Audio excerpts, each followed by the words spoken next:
త్రిషకు రూమర్లకు కావాల్సినంత అవినాభావ సంబంధం ఉంది. త్రిష సినీ కెరీర్ అంతా గాసిప్ల చుట్టూనే తిరిగింది. వరుణ్తో నిశ్చితార్థం చేసుకున్న తర్వాత వాటికి ఫుల్ స్టాప్ పడుతుంది అని అనుకున్నారు. అయితే ఆ నిశ్చితార్థం రద్దు అవడంతో త్రిష మళ్ళీ రూమర్లలో నలుగుతోంది. త్రిష రాణా మధ్య లవ్ అఫేర్ నడుస్తోందని అప్పట్లో వార్తలు వచ్చాయి. వరుణ్ నిశ్చితార్థం వల్ల ఆ వార్తలకు కామా పడింది. ఇప్పుడు వరుణ్కి త్రిష తూచి చెప్పేయడంతో ఈ వార్తలకు మళ్ళీ ఊపిరొచ్చింది.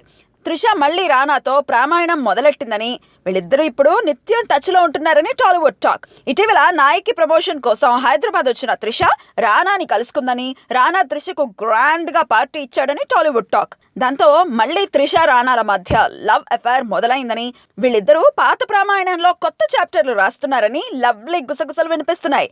మరి ఇప్పుడు త్రిష ఏమంటుందో చూడాలి.